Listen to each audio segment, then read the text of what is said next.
The restaurant was called Ardent, and for approximately 3 years it had been almost impossible to get a reservation there. That was why, when my cousin Priya secured the private dining room on the second floor for her pre-IPO celebration dinner, she made sure everyone within conversational range heard about it at least twice. The room, the restaurant, the guest list.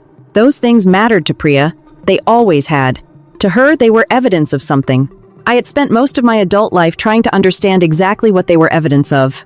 In the end, I came to a clean conclusion. They were evidence of how afraid she was that those things might not actually be true. I arrived at Ardent at 7:15 on a Thursday in March, exactly 11 minutes after the dinner was scheduled to begin. That was intentional. Over many years of moving through rooms where I was tolerated more than welcomed, I had learned a simple rule. Arriving slightly late was better than arriving on time. Arriving on time meant standing near the door while the room quietly organized itself around hierarchies you had never been assigned a place in. Arriving slightly late meant walking into a room already in motion. And motion required less navigation. The private dining room was warm, cream-colored, and full. 12 people sat around a long table. 4 of them I recognized as investors. 2 were Priya's lawyers. 1 was her husband, Derek. The rest were the kind of peripheral attendees who gather around financial events the way birds gather around freshly turned earth. Not fully sure what is being unearthed, but completely certain it will be worth something. Priya saw me from across the room and smiled the way she always smiled at me. Wide, brief, slightly surprised. As if part of her had expected I might not come.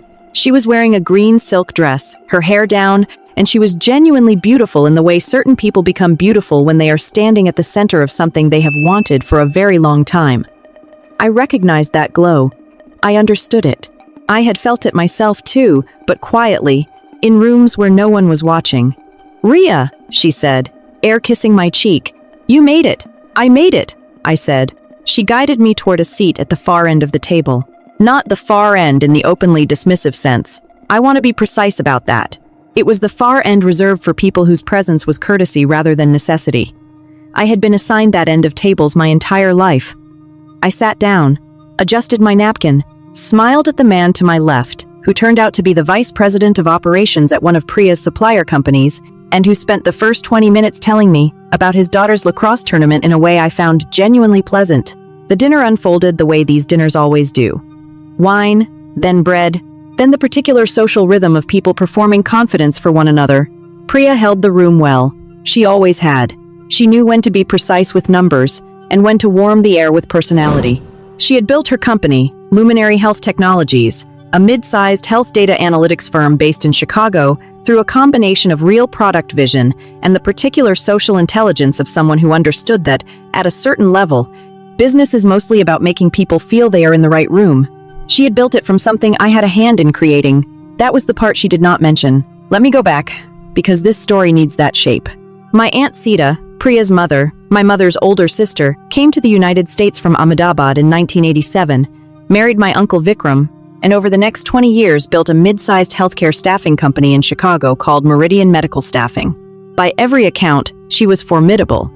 By my account, she was also one of the primary architects of the particular family dynamic that shaped both Priya and me, just in very different directions. Priya was the daughter.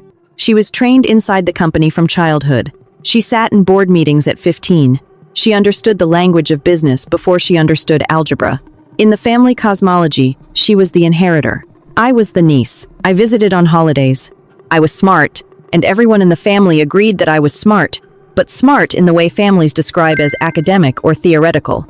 Those are the words families use for intelligence they do not know how to monetize. My father had not built anything. He was a high school chemistry teacher in suburban Cleveland, which was respectable and unremarkable, and in our family's private hierarchy that placed me at a meaningful distance from the people who made real decisions about real money. But here is what the family did not know.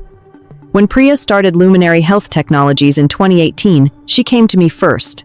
Not for my opinion. Not to include me. She came with a specific problem. She was 6 months from launch. She had 2 term sheets from venture funds she did not love, and she had a structural flaw in her go-to-market model that she could not solve. Through a mutual acquaintance, she had heard that I had spent the previous 4 years at a health technology strategy consultancy in New York, and that I had worked specifically on data architecture models for mid-market health analytics platforms. Priya was pragmatic. When she needed something, she found it. That was one of her real strengths, and I respected it even then. We met for coffee in Chicago on a Saturday in January of 2018. She laid out the problem. It was a real problem. Her customer acquisition model assumed hospital system integration that her platform architecture could not actually support at the data transfer layer. 2 different technical advisors had told her it was fine. She did not believe them. She was right not to believe them. I spent 3 weeks analyzing the architecture. Then I produced a 40-page restructuring proposal. I solved the problem. And Priya, grateful and practical and possessed of that particular unsentimental quality you often find in people who have learned to separate personal relationships from professional transactions, made me an offer. "I cannot pay you consulting rates right now," she said, "but I can give you equity. Real equity. I'm thinking 3%. I looked at her across the table. "The restructuring I just did for you," I said, "is the reason your platform can support institutional clients. Without it, your entire enterprise tier does not exist. 3% does not reflect that." She went quiet. "I want 30%, I said. "And a first right of refusal on any future funding rounds that would dilute me below majority." She almost said no. I watched her almost say no. Then I watched her do what she always did. She ran the calculation. On everything, Priya ran the calculation. And this time the answer came back in my favor. 25, she said. 28, I said. We settled at 26. Over the next 4 years, through 2 additional funding rounds in which I exercised my right of refusal both times and increased my position each time, my stake grew to 67%. Priya knew that. She had always known it. It was all in the shareholder agreement, properly documented, properly reviewed, signed with both our attorneys involved. What changed over time was not the legal reality. What changed was the story she told about it. At first, the description was accurate enough. My co-founder and structural architect holds majority shares. Then it shifted. An early strategic partner holds a significant minority position. And somewhere along the line, in a form I could never pinpoint exactly, it became something closer to this. I have a silent investor who is not really involved. I watched that happen, and I did not correct it. By then, I was building my own career. By 2021, I had moved back to New York and was running the health technology practice at a mid-sized private equity firm. Luminary was one of 8 portfolio positions I managed. The company was performing well. The business was sound, and as long as the business remained sound, I saw no reason to step into Priya's public narrative and force the truth into the room. The business stayed sound until the IPO. That is where the problem began. Because when a privately held company with a complicated shareholder structure prepares to go public, the underwriters have to tell the truth. Priya's investment bankers at Harwick and Lane had spent 4 months preparing the SON filing. Somewhere in that process, someone on their team pulled the full shareholder registry and discovered that the majority position, 67% of all voting shares, was held not by the founder, but by a woman named Ria Mehta, whose current occupation was listed as Managing Director, Apex Health Capital, New York. I knew about that discovery because my attorney, James Okafor, received 3 calls from Harwick and Lane's counsel in the week that followed. The calls had a very particular tone. The tone of people who had just found something they did not understand and needed to understand very quickly. I had James explain it to them clearly and completely. The original equity agreement, the 2 later exercises of my anti-dilution rights, the current ownership structure, everything. They in turn presumably explained it to Priya.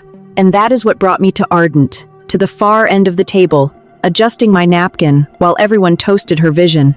I knew when I walked into that dinner that Priya had not told her investors the full truth. I knew it because James told me that Harwick and Lane's counsel had advised her to disclose the ownership structure to her investor group before the IPO, and that Priya had said she planned to manage the communication carefully. That is what people say when they intend to delay the communication until it can no longer be avoided. The dinner was the delay. 11 investors sat in that room toasting Priya's vision, Priya's leadership, Priya's 5-year journey from concept to public offering, and not one of them knew that the majority of the company they were about to evaluate for public investment was owned by the quiet woman at the far end of the table.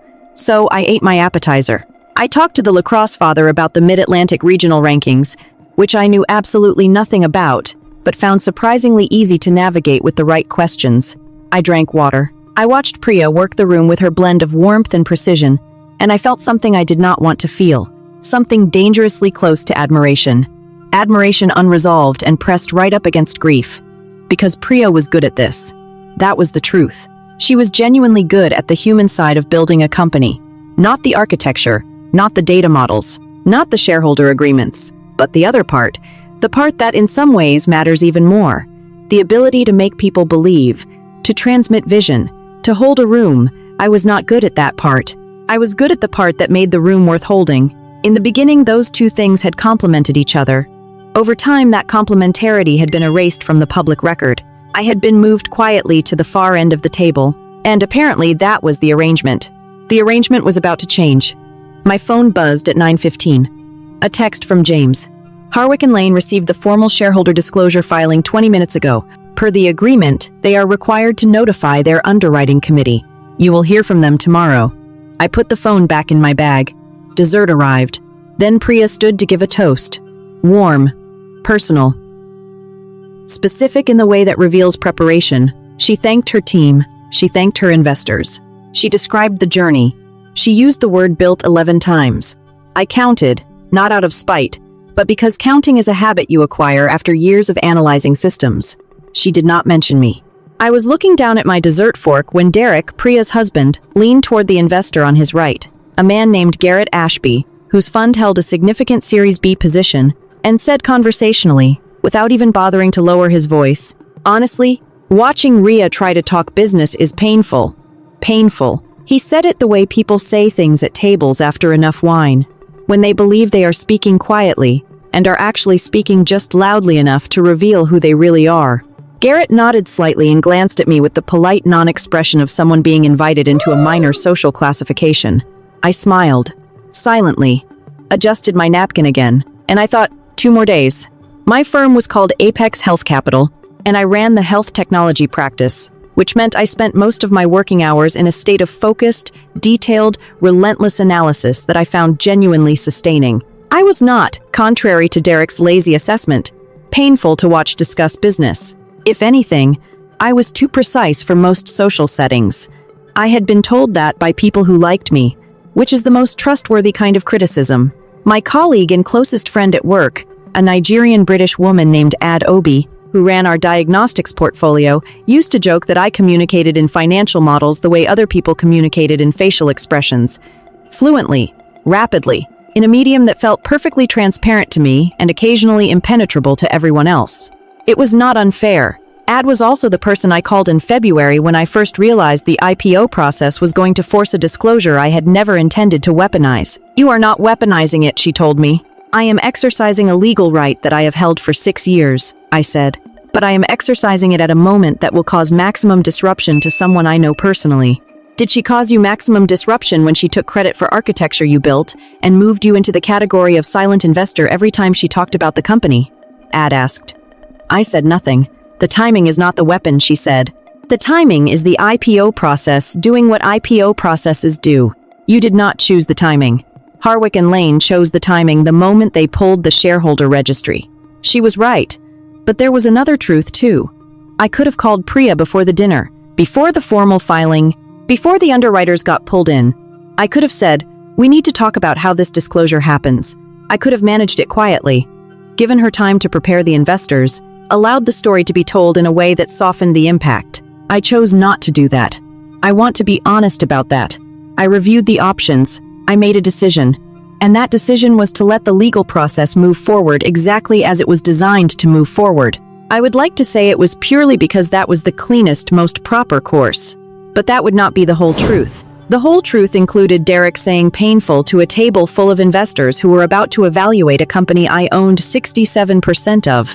The whole truth included every holiday dinner where Priya spoke about her company with the unshaken confidence of sole authorship while I sat in the equivalent of the far end of the table, smiling and adjusting my napkin. The whole truth was messy. The decision still stood. I have a daughter. Her name is Zara. She is 7 years old, and she lives primarily with her father, my ex-husband Ravi, in Brooklyn, 40 minutes from my apartment in Manhattan. We have a workable co-parenting arrangement that requires constant maintenance. On good days, it produces a child who feels deeply loved by both parents. On difficult days, it becomes a scheduling negotiation capable of swallowing an entire afternoon.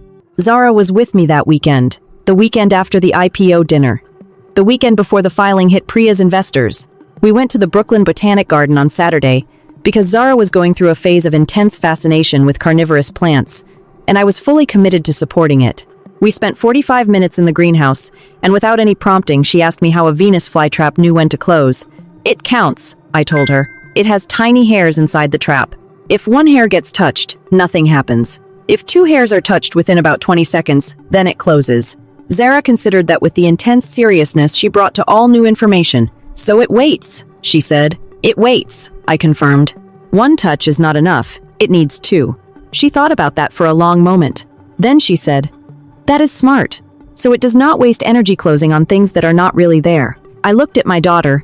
She had already moved on to studying a pitcher plant and was no longer looking at me. 7 years old. That is exactly right, I said. Later, I thought about that conversation more than I expected to. The call came Monday morning at 8:47 a.m. I was at my desk at Apex, coffee cooling beside me, when James sent a message. Harwick and Lane just escalated. Lead banker calling Priya now. 6 minutes later, my personal phone rang. Priya. I let it ring through. She called again. I let it ring through again. I was not avoiding her. I was in the middle of a real meeting, and I had a standing rule about personal calls during client discussions. I followed that rule consistently, regardless of circumstances. She called a third time at 9:22, after the meeting had ended. This time I answered. Ria. Priya's voice carried a sound I had never heard from her before. Not pure anger. Priya was too controlled for that. It sounded more like a structure under load. The bank called me, she said. They said you filed a formal shareholder disclosure. I did, I said. You did not tell me you were going to do that. The shareholder agreement requires disclosure to underwriters when the identity of a majority holder affects the offering prospectus, I said. Harwick and Lane's counsel requested the documentation. I provided it. This is standard procedure. You could have called me first. You could have disclosed the ownership structure to your investors before you started planning an IPO, I said. We could have had a conversation about how to present the shareholder history clearly and fairly at any point in the last 2 years. I did not initiate that conversation, and neither did you. Silence. Then she asked the real question. What do you want? Not hostile. Not theatrical. Just exhausted. I want the IPO prospectus to accurately reflect the ownership structure of the company, I said. I want my role in the founding architecture to be described accurately. I do not want to block the offering, Priya. I never wanted to block the offering. I want it to be accurate. The underwriters are talking about pausing the offering. 1 week minimum. Maybe more. Do you understand what that does to the timeline? To investor confidence? I understand it very well, I said.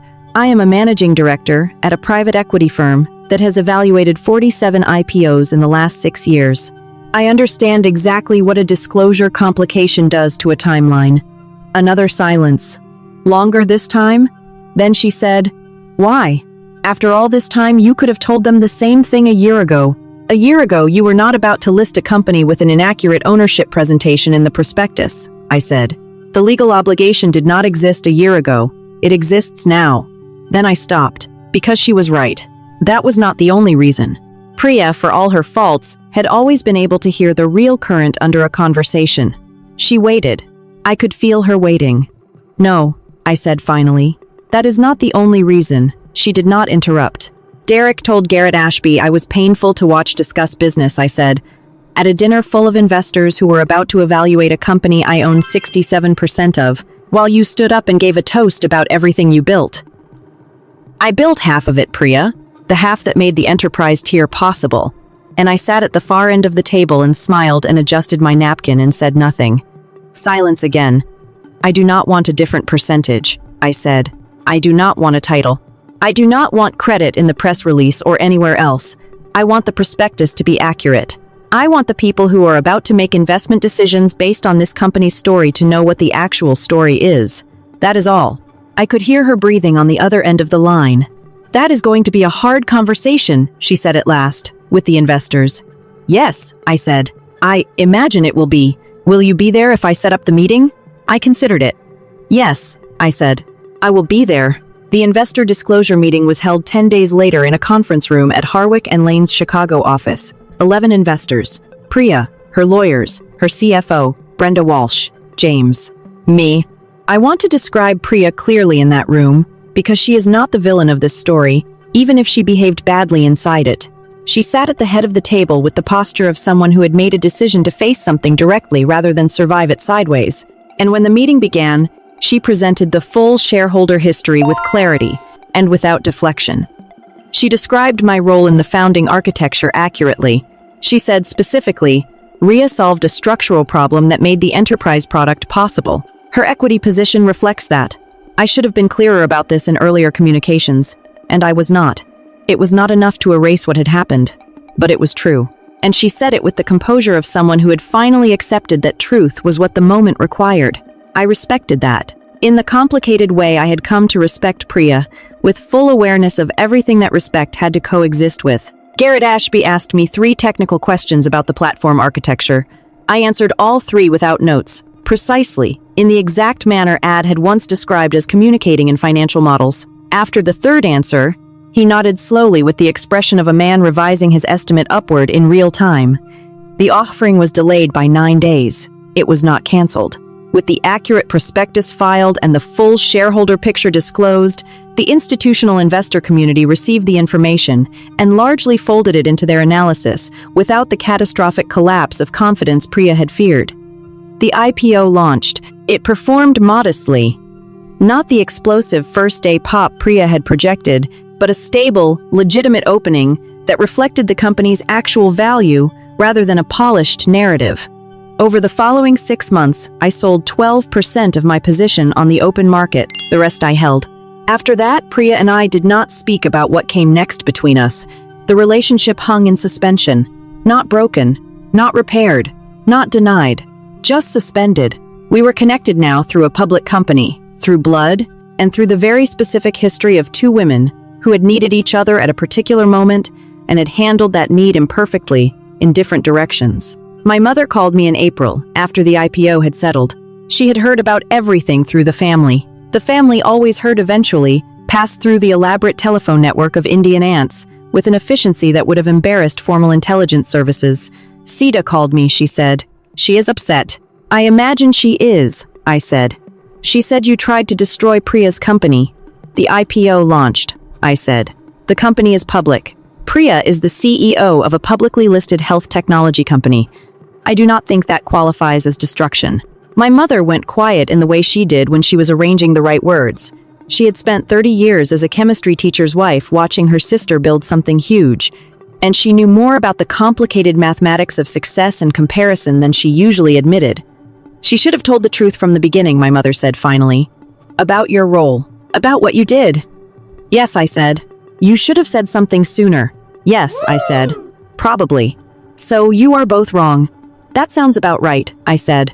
She made a small sound that might have been a laugh. You are so much like your father, she said. He never pushed back either. He just waited until the thing could not be ignored. I thought about the Venus flytrap. One touch is not enough. Is that a criticism? I asked. I do not know, she said. I am still deciding. I appreciated that answer. Honesty was a family trait, even when everything around it was tangled.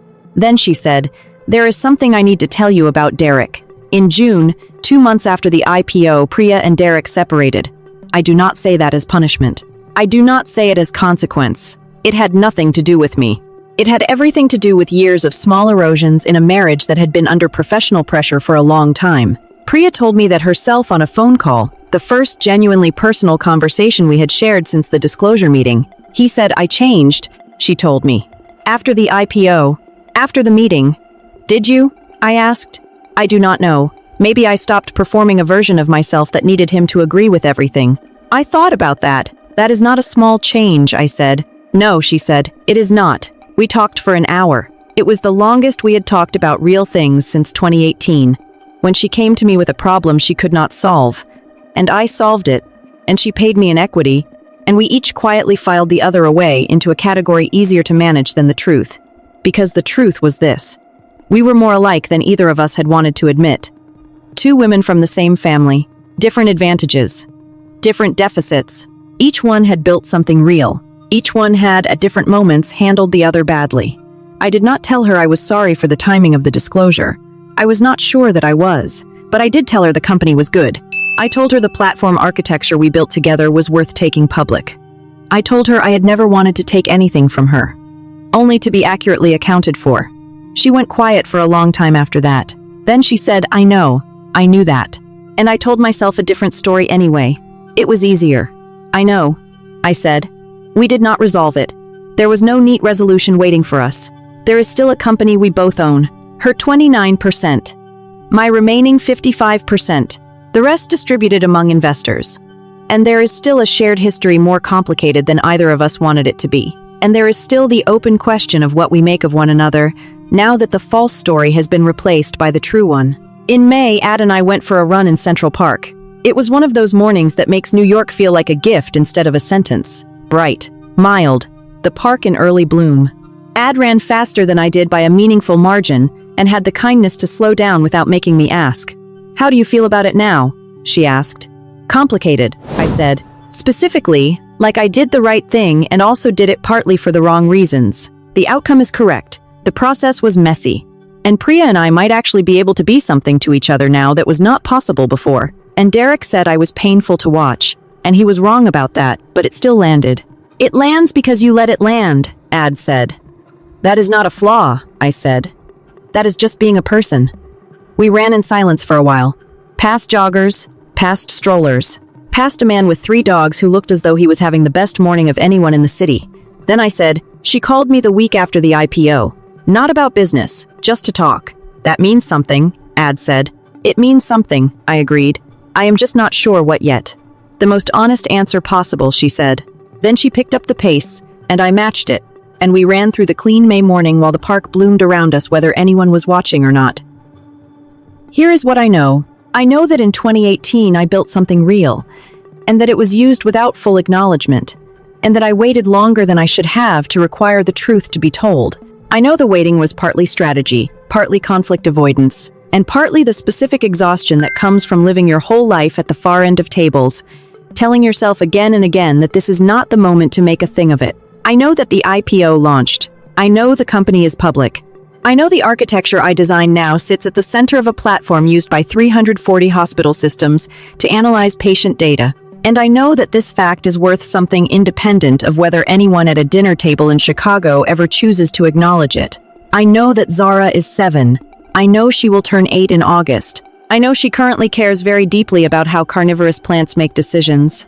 And I know she wants a birthday cake shaped like a sundew, which I have already commissioned from a bakery in Williamsburg that seemed improbably not at all surprised by the request. I know that what you build when no one is watching is more durable than what you build for an audience.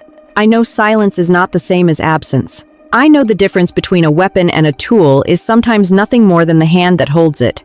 And I know that somewhere in Chicago, a woman who is genuinely gifted at holding rooms is now sitting with the full truth of her company's story for the first time. It is uncomfortable. I believe it is also, in some quiet way, a relief. I did not want to collapse her IPO.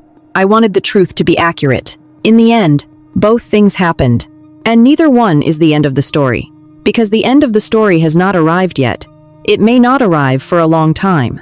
I have made my peace with living in the middle of things. The middle is where the real work is. It always was. If you have ever built something in silence, if you have ever watched someone else stand in the spotlight of work that carried your fingerprints too, if you have ever waited too long to speak and then spoken anyway, then you already know this truth. What is real does not disappear just because it goes unnamed. And sooner or later, the room has to hear it.